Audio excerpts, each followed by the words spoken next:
আমার ডান পকেটের সূত্র বাম পকেটের সূত্র এগুলো না। এখানে মূল বিষয়টা হচ্ছে ফিট ফিট খাওয়ানো, যে আপনাকে দিয়ে একটা গুজব ছাড়া। এই ফিনান্স, এই যে আপনার ইন্ডিয়া টুডে যেগুলো করছে, এগুলো হচ্ছে পতিত সরকারের যে সমস্ত আবর্জনা বাইরে আছে, তারা এগুলো করাচ্ছে।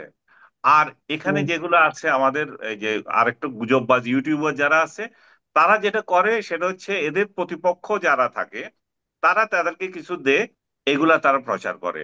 এটা হচ্ছে বিজনেস। এরা ইভেন শেখ হাসিনা থাকার কালেও, আমাকে, আমি নাম বলবো না, একজন বড় গোয়েন্দাদের একজন মানে মিলিটারি গোয়েন্দাদের একজনই বড় কর্মকর্তা, উনি বললেন যে আমি ওরে ওরে পালি।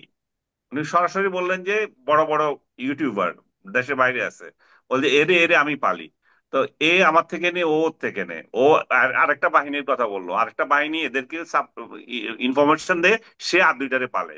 ইউটিউবাররা পালে কিনা আমি জানি না, ওদেরকে পালছে আমি একদম নিশ্চিত জানি। কারণ হচ্ছে যে পরবর্তীতে আমি দেখলাম সে যেগুলো যেগুলো বললো ঠিক, দুইটা ইউটিউবার এক ধরনের, মানে ওদেরকে সাপোর্ট করছে, আর দুইটা ইউটিউবার অন্য দলকে সাপোর্ট করছে, মানে ওদের অপোনেন্টকে করছে। এগুলোই এখন চলতেছে এবং এগুলা এখনো চলতেছে, যে ওই কে কি করেছে এই সমস্ত গাল গল্প, কে কি খুন করেছে, হত্যা করেছে, এই সমস্ত গাল গল্প যেগুলো দেখেন, এগুলা ওইখান থেকে আসে। আইএসপিআর তো একটা ফরমাইশি অর্গানাইজেশন, তারা তো একটা মাউথ পিস হিসাবে তাকে যেটা বলবে সে সেটাই করবে, এটা স্বাভাবিক, এবং তারা যথাযথই করেছে।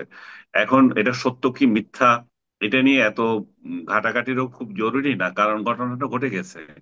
যে কারণে হোক, আমি যদি মনে করি যে জাতিসংঘের নির্দেশেই সেনাবাহিনী এই কাজ করেছে, করেছে তো ভালোই করেছে, খারাপ তো কাজ করেনি। খারাপ করলে কেন করলো সেটা নিয়ে আমরা কথা বলতে পারতাম। জাতিসংঘ নির্দেশে যদি করে থাকে ভালো কথা, আর জাতিসংঘের নির্দেশ ছাড়াও যদি করে থাকে আরো ভালো কথা।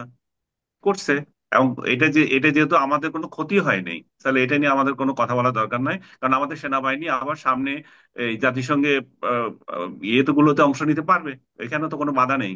যদি হতো যে তাদেরকে বলা হয়েছিল তারপরও সেনাবাহিনী সেটা মানেনি, তারপর জাতিসংঘ তাদের বিরুদ্ধে ব্যবস্থা নিচ্ছে, তাহলে এটা বলতে পারেন। তো এখন আপনি বলতে পারেন যে তাহলে সেনাবাহিনীর কি দেশপ্রেম ছিল, না তারা আসলে দেশপ্রেম বললে মানে জনগণের পক্ষে তাদের অবস্থান ছিল, নাকি আসলে তারা নির্দেশিত হয়ে এসেছিল।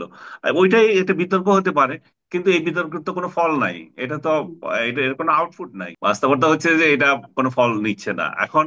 জাতিসংঘ যদি এটা করে থাকে তাহলে তাদের দায়িত্ব পালন করেছে, তার জাতিসংঘের তো এই দায়িত্ব ছিল এটা বলার। মানবাধিকার যেখানে লঙ্ঘিত হবে সেখানে তো তারা করবেই, এবং এটা করার দায়িত্ব ছিল তাদের। আমরা তাদেরকে থ্যাঙ্কস জানাই, তারা যে এই ধরনের পদক্ষেপ নিয়েছিল, যাতে জনতার বুকে যে গুলি যাচ্ছিল সেটার জন্য জবাবদিহিতা চাচ্ছিল। তো এখন আজকে আমরা দেখছি যে একটা গণতান্ত্রিক আন্দোলনই যখন আহ সেনাবাহিনী এই কাজ করছে, মানে মানে আমাদেরকে সমর্থন দিচ্ছে, আমাদের ভালো লাগছিল। কিন্তু উল্টা যদি হতো, সেনাবাহিনী আমাদেরকে দে নাই, তখন তো আমরা এটা নিয়ে কথা বলতাম। তখন আমাদের এটা কথা বলার ইয়ে ছিল, তখন মানবাধিকার কিভাবে লঙ্ঘিত হয়েছে সেই সব বিষয়গুলো আরো সামনে আসতো। তো আল্লাহর রহমত, তারা শুনেছে এবং তারা নির্দেশগুলো মেনেছে। যে কারণে হোক, আমরা এখানে সেনাবাহিনীকে আর বিতর্কিত করার আর এক্সট্রা দরকার নাই। আমরা তাদেরকে থ্যাঙ্ক জানিয়েছি, তারা যে ভূমিকা সেই সময় রেখেছিল, অনেক রক্তপাত কমেছে। তো সেই অবস্থাতেই থাকুক, এবং তাদের বিরুদ্ধে যে গুজব ছড়ানো হচ্ছে, আমি মনে করি সরকারের তরফ থেকে এখানে একটু হস্তক্ষেপ করা দরকার। সরকার একেবারেই নীরব ভূমিকা পালন করছে। যে আমি যেটা আপনাকে শুরুতে বলেছিলাম, এটা ওয়াকার ইউনুসের সরকার হবে কেন? এটা তো ইউনুসের সরকার।